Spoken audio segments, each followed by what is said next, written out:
हाँ तो भाई इंडियन टीम को अल्ताफ हुसैन की तरफ से एक चुम्मी इधर और एक चुम्मी इधर। भाई बहुत ही नस्ली टीम निकली है इंडिया। कमाल की आउट क्लास परफॉर्मेंस दी है और बहुत ही ज़बरदस्त मैच परफॉर्मेंस दी है। तो शुरू करते हैं इंडिया श्रीलंका के मैच का पोस्टमार्टम। चैनल पर नया तो चैनल सब्सक्राइब करें और बेल आइकन पर क्लिक करें। Let's go. हाँ तो भाई यही सबसे बड़ा जो फ़र्क है ना, वो सबसे बड़ा शुरू में ही दिख गया था और मैं कल से यही बात कर रहा हूँ कि जो आप देखें क्या इंडियन जो है ना पिचेस को रीड करते हैं। आप ये देखें जैसे उन्होंने रीड किया ना कि कल ग्राउंड तो वही था लेकिन जाहिर पिच चेंज थी।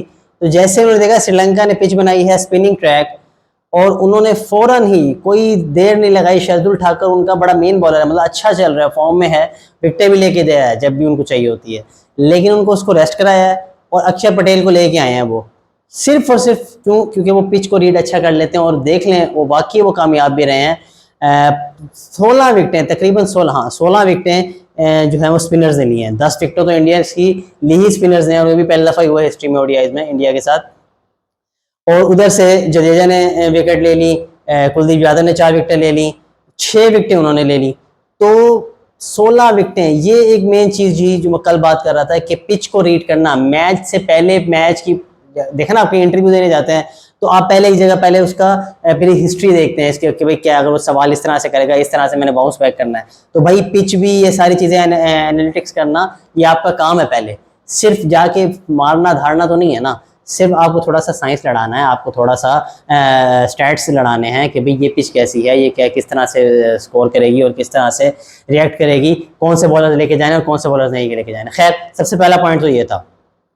दूसरा पॉइंट क्या था कि उन्होंने आज भी उसी अप्रोच के साथ गए हैं। लोग बड़ा कह रहे थे कि यार नहीं इंडिया हार जाएगा, आज इंडिया हार जाएगा, पाकिस्तान को बाहर कर देगा। भाई कोई चक्कर नहीं है, वो अपनी अप्रोच अच्छी लेके चल रहे हैं। और आज अगर आप देखो कोहली का जो एग्रेशन था वो आज वो पुराने वाला कोहली का एग्रेशन चल रहा था जो उसका पहले होता था हर दूसरे आउट के ऊपर। हालांकि इंडिया और श्रीलंका एज सच कोई इतना कोई बड़ा बहुत सारा सीन नहीं है, लेकिन जो एग्रेशन कहीं कोहली का नहीं दिख रहा था वो वापस आया उसका एग्रेशन। ये अच्छा है, फाइनल में भी देखने को मजा आएगा। अब इक्वेशन हो गई है बिल्कुल ही क्लियर। इंडिया हो गया है क्वालिफाई, इंडिया कर गया क्वालिफाई फाइनल के लिए और बांग्लादेश हो गया आउट। अब बीच में है श्रीलंका और पाकिस्तान। अब सिचुएशन ये है कि श्रीलंका और पाकिस्तान का जो जुमेरात को मैच है उसमें डू और डाई है, सेमीफाइनल है किस्म का। वो जो जीता वो सीधा क्वालिफाई कर जाएगा फाइनल में और वो खेलेगा इंडिया के साथ। अब यहाँ पे मुझे पाकिस्तानियों की ये बिल्कुल भी नहीं आनी चाहिए कि नहीं जी हम डिजर्व नहीं करते। भाई श्रीलंका भी तो हारा है, हर कोई हारता है भाई। आप पिछले 3 महीनों से कोई मैच नहीं हार रहे इस तरह से। आप जो इंडिया से भी अगर आप 5 मैच देखो ना, जो आप जो इंडिया के साथ आप खेल रहे हो 2021 में जब से बाबर की कप्तानी में आप आए हो, 3 मैच इंडिया जीता है और 2 मैच हम जीते हैं। और 3 मैच में जो इंडिया जीता है वो भी आपको पता है कि कैसे जीता है, लास्ट बॉल पे भी आप 2 मैच जीते हैं। ये आपका सिर्फ एक पहला वाहिद मैच था बाबर आजम की कप्तानी में जो आप इंडिया को आपने दे दी है, वरना वो 4 मैच तकरीबन चारों ही आपके थे। इतना अच्छा खेले हैं आप भाई। एक मैच के ऊपर आप अपने अपने कप्तान को, अपने लोगों को जज करने मत बैठ जाया करो। आप उसका रिकॉर्ड देखो, 67% उसका रिकॉर्ड है भाई। कल भी स्टैट्स दिखा रहे थे, 33 में से 22 मैच उसने जीते हैं और वो बड़े बड़ी टीमों के खिलाफ भी जीते हैं। ये आप देखो, आपकी 75-77 साल हिस्ट्री में जो सबसे हाईएस्ट चेस था अब तक का वो था बांग्लादेश के खिलाफ 2014 में 327 रन। आपके पिछले ही 2 सालों में 22 और 23 में आपने 2 बड़े टारगेट चेस किए जो आपके टॉप 2 हैं, 349 और 337। वो किसके खिलाफ है? वो एक ऑस्ट्रेलिया के खिलाफ है 349 और एक न्यूजीलैंड के खिलाफ है। बड़ा आप मतलब ऑस्ट्रेलिया न्यूजीलैंड सीनियर कंट्री करते हैं भाई, दोनों के खिलाफ आपने हाईएस्ट टारगेट चेस किया हुआ है बाबर की कप्तानी में। तो थोड़ा से होश के नाखुन लिया करें, इंडियन मीडिया बनने की जरूरत नहीं होती है आपको। तो थोड़ा सा हौसला रख के थोड़ी सी चीज़ें लेके फिर उसके साथ चला करें। बहरहाल इक्वेशन डिफरेंट सिंपल हो गई है, डू एंड डाई सिचुएशन है। अब देखना यह है कि बारिश ना हो। अगर बारिश हो गई तो पाकिस्तान के लिए मसला है। मसला क्या है? फाइन बिल्कुल ही फारग हो जाए, क्योंकि जो रन रेट है वो हमारा -1.8 चल रहा है और उनका -0.20 है, -20। तो अब ऑब्वियस सी बात है उसमें तो अब रन रेट वाला तो कोई चक्कर है नहीं इस लिहाज से, मैच जीतने के या मैच हारने के हिसाब से। लेकिन अगर बारिश हो गई तो मैच फारग है हमारा, तो हम बिल्कुल ही हार जाएंगे। तो दुआ ये करनी है कि एटलीस्ट 20 ओवर्स का मैच हो जाए, कुछ भी तरह किसी भी तरह से करके मैच हो जाए। श्रीलंका भी कोई आसान नहीं है हमारे लिए। आज वो जो एक लड़का आया हुआ था वेला लगे, आपको वेला लग रहा होगा लेकिन भाई वेला बिल्कुल भी नहीं है वो। वो भाई फुल टाइम ही लगा हुआ था, वो मैन ऑफ द मैच भी लेके गया है, लूजिंग साइड के ऊपर मैन ऑफ द मैच लेके गया। क्यों? क्योंकि वो 20 साल का है, क्या उसने बॉलिंग की है भाई, और क्या उसने ऑलराउंड परफॉर्मेंस दी है। मतलब उसके बाद वो नॉट आउट रहा है 42 पे। मैं कहता हूँ क्या बात है, क्या उसकी एनर्जी थी, क्या उसका वो कमाल। उसने इतने बड़े, मतलब आप इंडियन बैट्समैन को सोचें, और फिर उसने 5 विकेटें ली उनकी, और फिर वो 42 पे नॉट आउट भी रहा है एंड तक। तो आसान नहीं होगा, क्योंकि इंडिया श्रीलंका के पास है स्पिनर्स कमाल के, और हम स्पिनर्स को माशाल्लाह से अभी अच्छा नहीं खेल रहे। अब डिपेंड करता है, श्रीलंका ऑब्वियस सी बात है जैसे आज उसने किया है वो यही करेगा कि वो स्पिनिंग ट्रैक ही बनाएगा जुमेरात वाले दिन।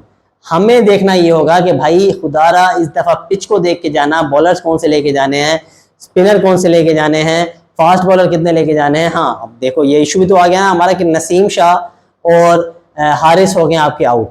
अब मैं बहरहाल उस पर बाद में आऊँगा कि भाई हम जो कल मैच हार गए, जाहिर है उसमें आपका एक बहुत बड़ा पैनिक भी क्रिएट हो गया यार, हो जाता है। उसकी वजह यह है कि आपके तीन बॉलर्स आपके मेन है, सिर्फ 3 बॉलर्स आप जो मेन लेके चल रहे हो दुनिया, जिसपे आपके ना नफ्स चल रही है, शाहीन अफरीदी, नसीम और हारिस। शाहीन अफरीदी की फॉर्म वैसे नहीं चल रही थी, वो पैनिक कर गया, बाकी पीछे 2 रहते थे, वो 2 वैसे ही इंजर्ड हो गए। अब वो है ही नहीं एशिया कप में, आपके 2 मैचेस खेलेंगे ही नहीं। अब उसकी जगह पे आ रहे हैं धानी और जमान खान। अब जमान खान का आप कह सकते हैं कि वो रिप्लेसमेंट हो सकता है हारिस रऊफ की, इस लिहाज से कि चले वो डेथ बॉलिंग भी बड़ी ज़बरदस्त कर लेता है, आपको अच्छा मैच भी जिता सकता है। हमेशा लाहौर कलंदर्स को भी उसने ऐसे किया है, इस पर कोई शक नहीं। धानी का मतलब वो नसीम की रिप्लेसमेंट नहीं हो सकता, मेरी समझ से बाहर है। आप किसी और को भी ला सकते थे, आप वसीम, खैर वो बेंच में ही आ रहे हैं, उम्मीद है कि वसीम जूनियर भी खेल लेगा, तो खैर वो तो देखा जाएगा कि भाई वो सिचुएशन क्या बनती है। दूसरी बात भाई स्पिनर्स आपको ये एडमिट करना पड़ेगा कि आपके पास स्पेशलिस्ट स्पिनर्स नहीं हैं। आप नवाज को इन सबको लेके चल रहे हैं, वो बीच में लगे हुए हैं भाई।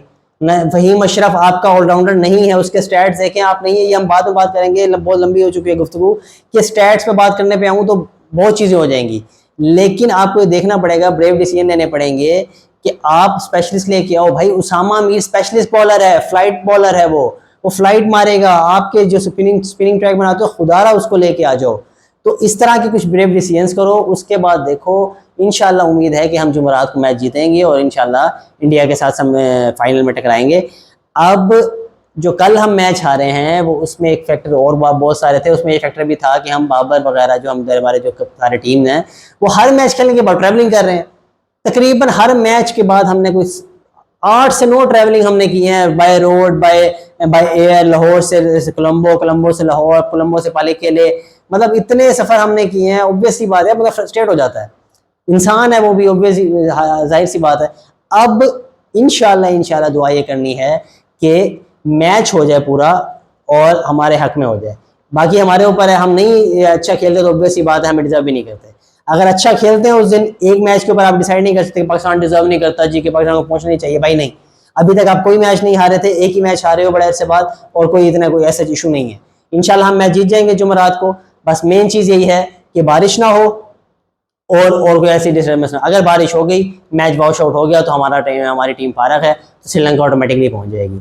तो इंशाल्लाह उम्मीद करते हैं कि पाकिस्तान अच्छा मैच खेलेगा, और बारिश अगर ने कुछ ना किया तो हम कम बैक भी करेंगे। और हमेशा सी बात, जब भी पाकिस्तान को साइड लाइन किया जाता है हमेशा ही वो ऊपर आती है, और इंशाल्लाह हम सरप्राइज़ भी करेंगे इंडिया को। तो इंशाल्लाह मिलते हैं नेक्स्ट मैच में नए एनालिसिस के साथ।